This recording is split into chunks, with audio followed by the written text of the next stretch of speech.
जय श्री कृष्णा, जय श्री राधे। आचार्य जिनेंद्र कटारा ज्ञान गंगा चैनल में आपका भूरी भूरी स्वागत है। ज्ञान की विधाओं के साथ साथ साधना और कर्म, ये दोनों अपने जीवन के अभिन्न अंग माने गए हैं। इन साधना और कर्मों की कटु साधना अपने जीवन में करनी चाहिए। उससे हमारे कर्म का निर्माण होता है और कर्म के निर्माण से भाग्य का निर्माण होता है। भाग्य कर्म और साधना दोनों पर आधारित रहता है, ये सर्वविदित है। आज इसी कर्म की साधना के संदर्भ में मैं गुप्त नवरात्रों के बारे में आपको बताने जा रहा हूँ।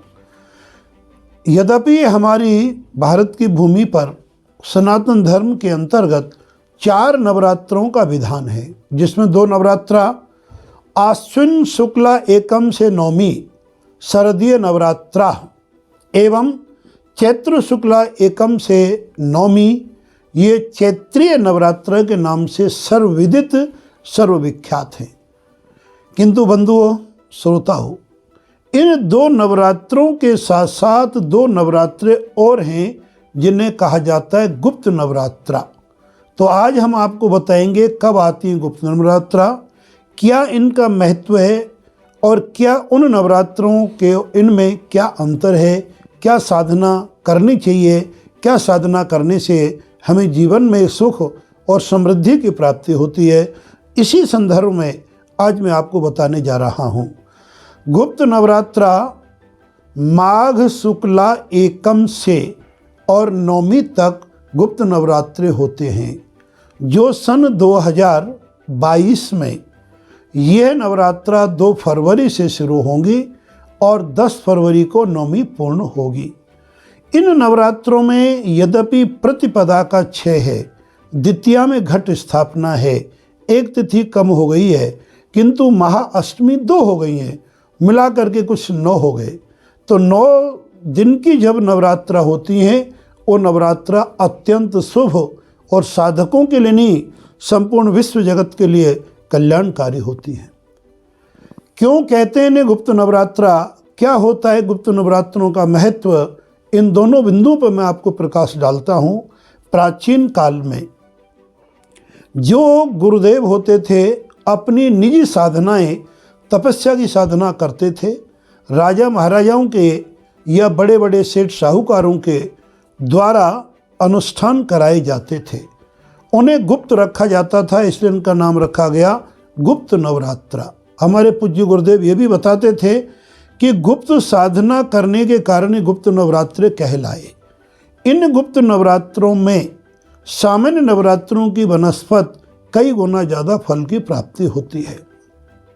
तो आओ बंधुओं, ये जो हमारे नवरात्र आरंभ होने जा रही हैं, इन नवरात्रों में हम क्या करें ऐसे जिससे हमारी मनोरथ पूर्ण हो।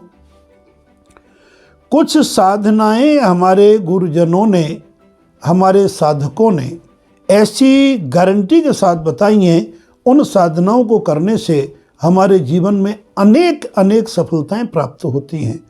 ऐसे में आपको 3 विधान आज बताने जा रहा हूं और चौथा एक विशेष विधान साथ में और बताएंगे। कुल मिला के 4 विधान हो गए।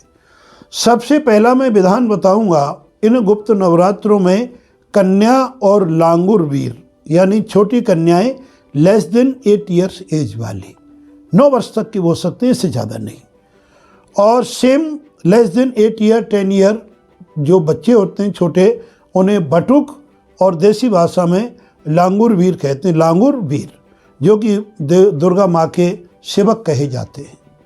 इन कन्याओं की नित्य पूजा इन नवरात्रों में करो। कितना भी बड़ा घोर मुकदमा आपका चल रहा हो, कितनी बड़ी घर में संकट आ रहे हों, आर्थिक समस्या हो, या कोई रोग से जूझ रहे हों, या कोई शत्रु से प्रताड़ित हों, या अन्य जो तुम्हारे जीवन की कोई विशेष अधिक से अधिक कष्ट भरी चीज़ हों, इनमें कन्याओं का पूजन करें। कन्या पूजन के भी 3 विधान में बता रहा हूँ। पहला यह है कि एक कन्या एक लांगुर, जो अत्यंत साधारण है, नित्य आप 9 दिन तक पूजा करें। उनके चरण धोएं, उस चरण जल से घर में छींटा लगाएं, उनके चरणों पर मस्तिष्क पर चंदन लगाएं, उन्हें यथासंभव भोजन जो उनकी रुचिकर हो भोजन कराएं, उन्हें फल टॉफ़ी खिलौने मुकदमे और फल टॉफ़ी आदि मिठाई उनको प्रदान करें। जिस कामना के उद्देश्य से कर रहे हो ये काम निश्चित सटीक होगा। दूसरा, इससे बढ़कर के थोड़ा विधान कि एक एक कन्या रोज बढ़ाते चले जाएं। लांगुर भली एक हो या दो हो, तीन भी हो, चार भी तो भी चल सकते हैं। लांगुर नहीं भी बढ़ाएं तो भी चल सकते हैं। पहले दिन एक कन्या, दूसरे दिन दो कन्या, तीसरे दिन तीन कन्या, चौथे दिन चार कन्या, इस प्रकार से 9 दिन तक 9 कन्या बढ़ जाएं। इसे बोलते हैं हम आपको लोम विधि, यानी बढ़ाने वाली अनुलोम विधि है। और अनुलोम विधि से आप देखोगे कि आपके जीवन में कभी भी धन का क्षय नहीं होगा। अकाट्य धन, अकाट्य शक्ति, अकाट्य भक्ति आपके घर में प्रवेश करेगी। ये मध्यम साधना है। और जो अत्यंत तीव्र साधना आप करना चाहते हो कि माँ भगवती प्रसन्न होकर के शीघ्र से शीघ्र हमारे घर में निवास करे, हमारे कष्टों का हरण करे, तो तीसरी साधना क्या है कि 9 कन्या और 1 लांगुर नित्य पूजा करें। नित्य उनके चरणों का जल घर में छींटे लगाएं, तिलक लगाएं, भोजन प्रसाद प्रदान करें, खिलौने दक्षिणा आदि दें। तो आप देखोगे कि 10 के 10 दिनों में आपके कार्य की साधना अत्यंत संपन्नता पूर्वक संपन्न हो जाएगी। एक चौथी विधान इसमें और बता देते हैं, अगर मानो नित्य प्रति नहीं हो पाती है तो अष्टमी या नवमी के दिन जितनी कन्या लांगुर आपके पास एकत्र हो सकते हैं उनका आप भोजन कराएं, पूजन कराएं और आपके जीवन की सफलता को सुनिश्चित प्राप्त करें। ये आपका पहला विधान है इन गुप्त नवरात्रों में सटीक प्रमाणिक कार्य की सिद्धि के लिए। दूसरा उपाय, अब हमारी माँ को लाल रंग अत्यंत प्रिय है। घर में कोई बच्चा कुमार्ग पर चल रहा हो, पढ़ाई में मन नहीं लग रहा हो, घर में कलह हो रहा हो, कर्जे से परेशान हो रहे हों, व्यापार किसी का ठीक से नहीं चल रहा है, बच्चों की नौकरी नहीं लग पा रही है, प्रतियोगी परीक्षा में सफलता प्राप्त नहीं हो पा रहा है, या अपनी विशिष्ट एजुकेशन के लिए चॉइस का सब्जेक्ट नहीं मिल पा रहा है, बच्चों की शादियां नहीं हो रही हैं, घर में नाना प्रकार की वंश वृद्धि नहीं हो रही है, इन तमाम समस्याओं के समाधान के लिए अपनी इष्ट माता कौन? दुर्गा। दुर्गा जी की आप अपने घर में स्थापना करें।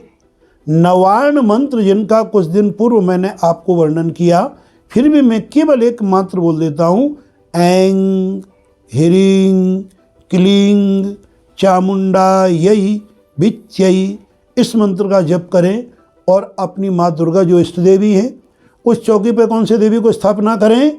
जो आपकी कुल देवी हों।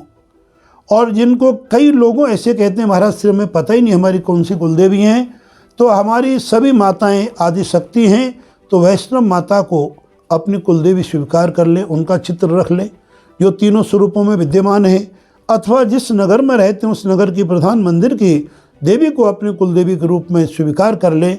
उनके सामने क्या करना है आपको? या मंदिर में नित्य जाएं। मंदिर में जाने से लाभ तो अनंत होंगे, लेकिन कुछ परेशानियों का सामना भी करना पड़ सकता है। यही 3 विधि जो मैंने आपको कन्याओं के बताई, इसका रूप दूसरा बदल जाएगा। अपने घर में स्थापित माता के चरणों में एक ही दिन एक फूल, किंतु एक ही जाति का और एक ही रंग का हो। जैसे गुड़हल का फूल माँ को प्रिय है, अगर गुड़हल इस मौसम में नहीं होता है तो अन्य लाल फूल, गुलाब भी हो सकता है, अन्य भी हो सकते हैं। और कमल अगर फूल मिल जाए किसी भी रंग का तो हो कहना ही क्या है, माँ को अत्यंत प्रिय है। पहले दिन 1 फूल, दूसरे दिन 2 फूल, तीसरे दिन 3 फूल, चौथे दिन 4 फूल, इस तरह से फूल चढ़ाएं। और अगर ये विधि नहीं है तो रोज नित्य प्रति 9 फूल चढ़ा दें, 9 फूलों की माला बना दें, 9 फूल चढ़ा दें। और ये भी नहीं है तो आपको केवल एक ही रंग के, एक ही कलर के, एक ही प्रजाति के फूलों का चयन करके आप चढ़ा के देखिए आपके जीवन में कितनी सुख समृद्धि और सफलताएं आपके घर में नाचने लगेंगी, खुशियां आने लगेगी, सफलता आपको प्राप्त होने लगेगी। तीसरी विधि माँ भगवती की, अपने कुलदेवी के सामने अपने नवान मंत्र के अलावा जो भी आपके इष्ट हैं, भगवान श्री राम हैं तो नवा पारायण करें, माँ दुर्गा हैं तो सब सती का पाठ करें, और आप करने में असमर्थ हैं तो किसी विद्वान ब्राह्मण को कराएं, अथवा कुछ भी आप नहीं कर सकते तो माँ भगवती के चरणों में प्रणाम करके रोज पुष्प आदि अर्पण करके घी का दीपक नित्य जलाना है।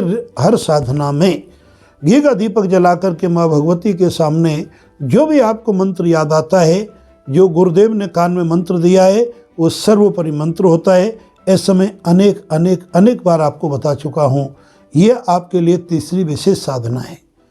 अब आपके लिए चौथी साधना क्या हम बताने जा रहे हैं कि नित्य हवन नवाण मंत्र का गाय के गोबर पर शिलगा करके अंगारा बना करके केवल घी की आहुति, ज़्यादा अगर आप नहीं दे सकते हैं तो ऐंग ह्रीं क्लीं चामुंडायै, ऐंग ह्रीं क्लीं चामुंडायै विच्चै स्वाहा शब्द जोड़ करके केवल मात्र 9 आहुति आप घी की दे देंगे।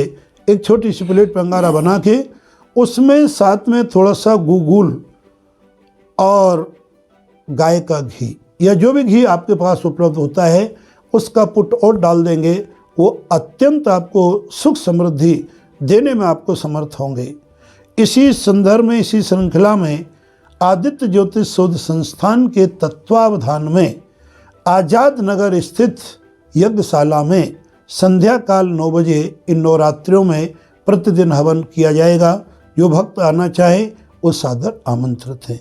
माँ भगवती की साधना के बारे में मैंने आपको अनेक बताया और ये निश्चित रूप से आपको प्रमाणिक रूप से सफलता देने वाली माँ की भगवती की असीम कृपा वाली ग्रह आदि संयोगों से नवरात्रियों की गणना हमारी मनीषी, हमारे ऋषि मुनियों ने की है। इसके बारे में मैंने आपको ज्ञान बताया। ये वीडियो आपको कैसा लगा? मुझे भरोसा है आपको अच्छा लगा होगा, तो एक लाइक ज़रूर बनता है। और इसी संदर्भ में आप हमारे बेल आइकॉन के साथ चैनल को लाइक करें और लाइक करने के बाद और ज्ञान की श्रृंखलाएँ आपको प्राप्त होती रहेंगी। आज की वीडियो में इतना ही। जय श्री कृष्णा और जय श्री राधे।